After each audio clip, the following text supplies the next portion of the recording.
આજે આપણે વડાપાવના ઉદાહરણ દ્વારા સીમિત પ્રક્રિયા શીખીશું. હવે બધાને ખબર છે વડાપાવ કેવી રીતે બને છે, તો આપણે શું કરીએ છીએ, એક પાવ લઈએ. તો શું લીધું, એક પાવ લીધો, પછી એની અંદર શું નાખ્યું, એક વડું નાખ્યું, અને પછી એને શું કર્યું, ગરમ કર્યું. તો આપણે શું બન્યું, એક વડાપાવ બન્યો. આપણે એક પ્રકારની રાસાયણિક પ્રક્રિયા થઈ ને.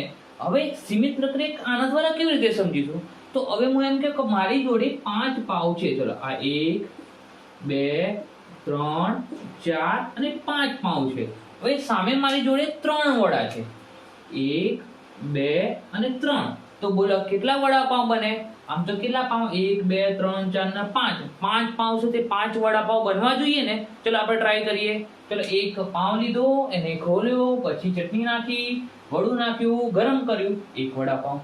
બીજો પાવ લીધો, ખોલ્યો, ચટણી નાખી, વડું નાખ્યું, ગરમ કર્યો, બીજો વડાપાવ. ત્રીજો પાવ લીધો, અંદર વડું નાખ્યું, ચટણી નાખી, ગરમ કર્યું, ત્રીજો વડાપાવ. ચોથો પાવ લીધો, ખોલ્યો, એટલે વડું તો છે જ નહીં.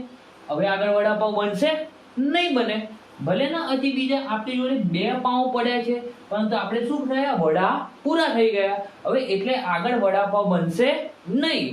તેવી જ રીતે આપણી રાસાયણિક પ્રક્રિયામાં કદાચ 2 પ્રક્રિયકો હોય અને એમાંથી એક પ્રક્રિયકની સાંદ્રતા કેવી હોય, ઓછી હોય, તો એ પ્રક્રિયા શું થશે, એ વપરાઈ જશે અને બીજો એમને પડી રહેશે, તો પણ આગળ પ્રક્રિયા થશે નહીં. તો આમ રાસાયણિક પ્રક્રિયા દરમિયાન જે પ્રક્રિયક શું થાય છે, વપરાઈ જાય છે અને એના લીધે પ્રક્રિયા આગળ થતી અટકી જાય છે. તો એવા પ્રકારના પ્રક્રિયકને આપણે શું કહીએ છીએ, સીમિત પ્રક્રિયા કહીએ છીએ.